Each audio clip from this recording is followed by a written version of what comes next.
파는 나라도 믹스커피 먹고 있어. 그게 맛있다는 거야. 그렇지. 기가 막히게 맛있는 거야. 우리는 그거 팔고 우리 원두 닫아 먹고. 옛날에 저 논 가운데서 일하다가도 커피 시키면 그 커피 배달하고 그랬어요. 시골서에 다.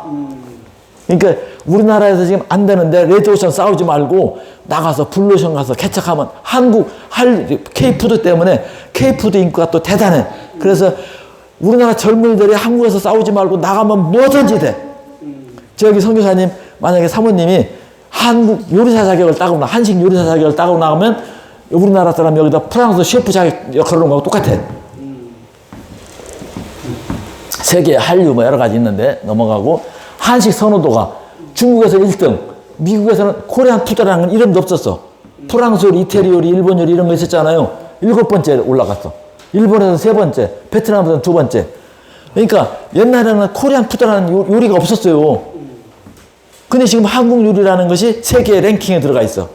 그러니까 지금 우리는 외국 가서 식당 하면 내가 일본식을 해야 되나, 중국 요리를 해야 되나, 이게 아니라 한국 요리, 심지어 삼겹살도 다 먹어. 삼겹살도 먹고, 뭐, 비빔밥은, 유명한 비빔밥은 비비고라고 하는 브랜드로 지금 전 세계에 지금 퍼져 있고, 우리나라 음식 그대로 뭐 매운 거 찌개고 뭐고 다 먹어. 다 먹어. 다 먹어. 김치는 말할 것도 없고. 라면 가게만 해도 돈 벌어? 라면 가게. 그 라면 가게 뭐 인도네시아나 터키 같은데 저기 러시아 같은 데도 한국 라면 최고 많이 수입하는 나라들. 세계가 듣고 보는 한국 드라마, K-드라마, K-팝 뭐 다 하시는 거 넘어가고 인도네시아 2루가 가면 이 정도요. 2루가 가면 이 정도. 그러니까 뭐 대단하죠. 뭐 K-팝 스타들. 이거 뭐 도쿄돔에서 BTS 세상에 어떤 정치인이가 저렇게 모여요? 세상 수도 안 모여. 이게 문화의 힘이야. 21세기 키워드가 문화다. 20세기 키워드가 여성시대, 문화시대, 감성시대 이렇게 다 이렇게 있는데도 불구하고 우리가 후배들을 지도자들 양성할 때 그런 거를 우리는 소홀히 했고 어느 쪽에서는 그걸 잘 키워가지고 잘 써먹고 있고 그런 거예요. 결국 우리가 질 수밖에 없어요. 일본 땅에서도 뭐 우리나라 일본 드라마들이 텔레비전에서 뭐 우리나라 그 옛날 지나간 거 다시 틀어줘. 다 틀어줘. 베트남 사람들한테 한국 가보고 싶냐? 그랬더니 90%가 가보고 싶대. 옛날 우리 일본이나 미국 가보고 싶었던 것처럼. 네. 우리 박사님 미국 여러 번 가보셨겠지만 베트남에서 한국 가보고 싶다. 한국 음식 먹어보고 싶다. 한국 옷도 입어보고 싶다. 뭐. 근데 한국 교회는 안 가보고 싶겠어요? 한국 교회도 가보고 싶게 만들어야죠. 네. 오케이. 그러니까 우리 전도사님은 교사니까 K 미션, K 에듀케이션, 한국 교육이 지금 저 미국이나 뉴질랜드 가니까 한국 사람들이 과외 다 한국인들이 시키더만 또 한국에 학원 다 차려가지고 학원 가야 시키더라고. 한국 걸 구입하고 싶냐? 한국어 배우고 싶냐? 세종학당 이렇게 이제 많아지고 있죠. 여러 나라들한테 계속 늘리고 있습니다. 새마을 이게 지난 정부에서 새마을 그냥 뭉개떴는데 실제 외국에서 원하는 건 새마을 운동이에요. 새마을. 중국도 마찬가지고 아시아 아프리카에서는 새마을 운동 배워가겠다. 현재 143개국에서 한 6만 명 이상이 6, 7만 명, 10만 명 가까이 와서 교육받고 갔어요. 새마을 교육을 배워간 나라가 실제 그걸 지금 하고 있죠. 수십 개국에서 지금 하고 있습니다. 새마을운동. K미션, 한류, K무비, 드라마, 뷰티, 게임, 만화, 패션, 과외, 의료, 한글, 한식, 경제개발, 전자정보, 산업 이게 다 K 한류혈통인데 기독교 한류는 없는가? 조영기 목사, 3중복음, 5중복음, 은사집회 K미션을 개발해서 IT 선교해야 된다. IT 선교가 뭐냐면 손끝 선교예요. IT 선교회라고 있어요. IT 선교회가 외국인들한테 전도를 하는데 이 손끝으로 앱 깔아놓고서 손끝 전도하거든요. 근데 제가 요새 그 카톡을 많이 해본다고 그러잖아요. 그 시민운동 하는 것도 손끝 선교할 수 있어요. 손끝으로 할 수 있어요. 나 카톡으로 자료 같은 거 자꾸 옮겨주고 이리 옮겨주고 퍼치고 하는 게 있잖아요. 이거 저기 기운도 없어도 되고 돈 없어도 돼. 손끝 보수도 할 수 있고 손끝 진보도 하는 거예요. 그 진보는 SNS가 앞서서 하잖아요. 근데 이 SNS 때문에 보수도 살 수 있는, 그것 때문에 유튜브가 생기 유튜브 볼 줄 알게 된 거예요. 그거 없었으면 깜깜한 아주 꼰대 됐을 거예요. 비대면 온라인 플랫폼, 도구, 스마트폰, PC, 통행번역기인데 새로운 IT, SNS, 온라인 선교 이렇게 해서 선교사 부흥회, 목장 같은 거 전부 다 줌으로 합니다. 지금은 부흥회 다 줌으로 다 하잖아요. 이렇게 하고 유튜브 같은 거 이렇게 전파 재생하고 있으니까. 시간이 좀 됐는데 조금 하고서 마무리하겠습니다.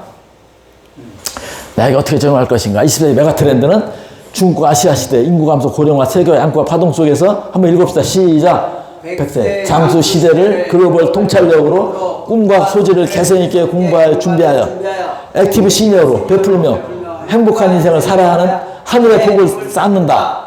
성공적인 100세의 시대를 꾸미는 활기찬 논의나 시작. 자신이 살고 있는 지역에서 경제활동, 평생교육, 자원봉사 등 다양한 사회참여 활동을 하며 다른 세대와 갈등 없이 자립해 살아가는 것. 예. 필요한 것들, 이런 것들이 있는데 요건 생략하고 넘어가겠습니다. 국격을 누가 정하는가? 읽어보세요. 시작. 웃음소리는 나라의 희망이고 청년들의 열정은 국력이고 노인들의 품격이 국격이다. 근데 아이들의 웃음소리가 없어졌어. 희망이 사라졌어. 청년들 열정, 땀방울이 없어. 일자리가 없어. 국격은 뭐냐? 우리나라가 아직 선진국이 아닌가? 선진국이 아닌가요? 선진국이 아니에요? 선진국이. 여기 계신 분들 같으면 선진국이죠. 근데 아직은 선진국이라고 말하기가 좀 애매해. 왜냐하면 사우디아라비아가 돈이 많아요. 선진국이라고 해요? 안 해요? 안 해요. 문화가 선진국이 돼야 돼. 문화가. 일본은 선진국이요. 가보면 일본은 말하자면 남한테 피해 안 주고 공중질서 잘 지키고 법질서가 잘 지켜지는 나라예요. 우리나라는 법이 무시되고 공권력이 무시되고 우리나라는 인성적인 면에서 또는 윤리적인 면에서 아직 후진국이에요. 경제적으로는 선진국이 됐어. 그것이 회복돼야 우리 국격이 선진국 되는 거예요. 맞습니다. 네. 사회적 신뢰도가 우리가 낮아요. 낮은 이유가 법치가 완성되지 않았기 때문에 그래요.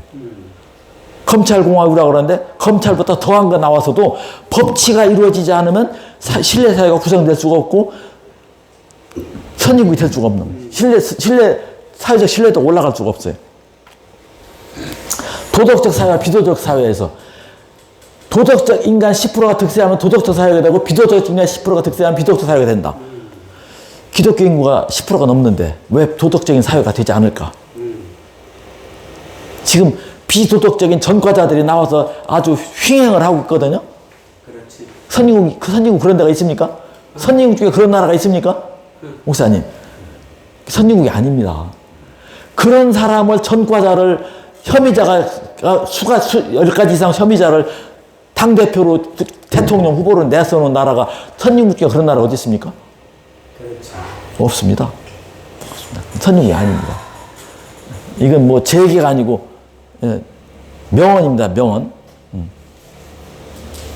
사진 찍으셔.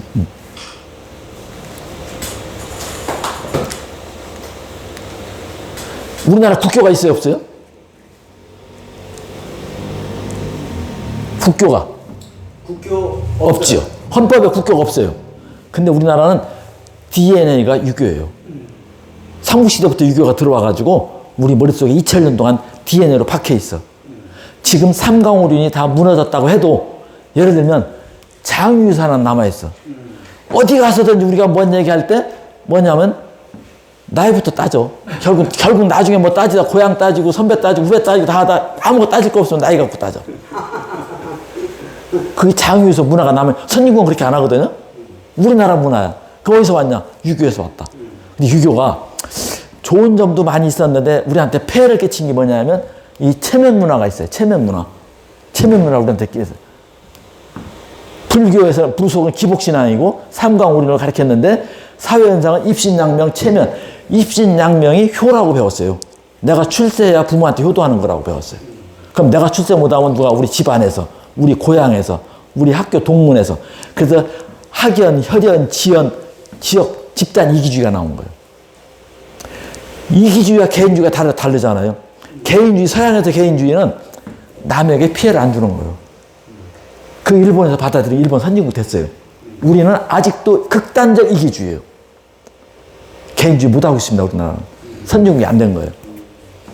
그것이 결국은 어디서 왔냐면 저는 유교에서 원인이 있다고 봐요. 극단적 이기주의 여기서 나왔다. 집단 이기주의 여기서 나왔다. 입신양면, 체면, 기복. 찬물 마시고 있으셔. 체면이 뭐냐면 나 기 안 죽었다. 그 고수석 치다가 못 먹어도 고하는 나라가 한국밖에 없어. 이스라엘 사람들은 절대로 고 안 해. 일본 사람도 고 안 해. 한국 사람만 고해. 체면 때문에. 내가 세다. 금방 죽을 줄 알면 세다 이거야. 기복주의, 이기주의가 우리 무속신앙하고 유교하고 영향이 우리 머릿속에 DNA가 돼가지고 기독교가 그걸 바꾸지 못하고 기독교도 거기 흡수돼 버렸어요. 기독교인도 그렇게 흡수됐어. 조선 말기에 우리 개화사상이 뭐냐면 동도서기 후본 신참인데 동도서기 동양의 정신을 가지고 서양의 기술을 받아들이자 그랬어요. 근데 동양의 정신이 개조가 안 된 거예요. 일본은 화혼양제 이렇게 했지만 타라입구 아시아를 벗어나서 구라파로 간다. 그래서 자기들은 아시아 쓰레기 더미에 핀 백장 장미라고 그래서 자기들은. 일본은 그런 자존감이 있어요. 그 사람들은 1970년대부터 17세기부터 유럽과 소통했던 나라예요. 17세기부터. 그래서 그 말하자면 명치유신 할 때 그 나라는 독일식 이성주의 개인주의를 받아들인 거예요. 우리는 그렇게 못했습니다. 말하자면 개혁을 제대로 못했어요. 2차 대전 나고서 덴마크도 아주 망한 나라고 한국도 망한 나라예요. 근데 덴마크는 행복지수가 1등이요. 왜? 그른트비, 달가스가 다 목사예요. 목사들이 사회 공동체 우선 중심으로 이렇게 부흥운동을 해가지고 그건 행복한 나라가 됐고 우리는 기독교 신자 한인 박정희 대통령이 잘 살아보세. 죽으나 살아야 때 무조건 잘 살아보세. 수단과 방법을 가리지 않고 잘 살아보세요. 잘 살게 됐어요. 수단과 방법을 가리지 않고 그 대신 불행한 사회가 됐어요. 행복지수가 떨어져. 객관적으로, 통계적으로. 그럼 그것을 기독교가 커버를 해줬어야 되는데 그 부분에서 역할을 못했다. 이제 마무리 하려고 그래요. 이게 누구예요? 신성일. 평생 연애 기똥차게 죽기 전까지 연애하고 죽었어요. 이 여자가 부인이 39년 동안 호레비로 연애하고 돌아다녔어요. 연애하고 살았어. 마지막 죽을 때 병원비 5천 몇백만 원 나왔다는데 마누라가 갚아줬더라고. 근데 돈 한 푼도 안 남기고서 죽었어요. 죽을 때 마지막 영화 찍은 거예요, 이게. 이 여자가 뭐라고 했냐면, 이 엄영란 씨가 전 재산도 꽤 있잖아요. 유명한 스타 배우였으니까. 자기, 누구야, 강아지한테 주고 싶대요. 아이고. 그 생각이 정상인가? 모르겠어요. 강아지한테 주고 싶다. 이건 누구야? 신영균 장로. 지금 600억을 기부했어요. 이 사람 90세가 넘었어요, 지금. 28년생이에요. 그때 유명한 스타들, 뭐, 신영균, 뭐, 저기 누구야, 이게. 저 신성일, 여기 누구야, 이거. 이런 유명한 스타들 있잖아요. 근데 나는 내 관에 성경책 하나만 넣어달라. 난 전 재산을 사회에 환원하고 가겠다. 이런 사람들이 많아야 되겠다. 근데 이분은 크리스찬인지 아닌지도 모르겠어. 서울서 과일 장사하셨던 분인데 400억 원을 전 재산을 기부했어요. 고려대학교에다. 고려대학교에다 기부했어요. 근데 아들 둘이 미국 사는데 아들 둘이 동일했다는데 대단한 거예요. 만약에 우리 박사님 아버지가 400억을 기부한다면 아버지가 아들한테 못하겠어요? 불방한 주시래요. 아버지 지금 정신 있어요? 그 선뜻 이해 못합니다. 여기서 끝내야 돼. 배터리가 없어서. 예. 배터리 없어서 끝나요? 예. 이거만 끝나요. 예.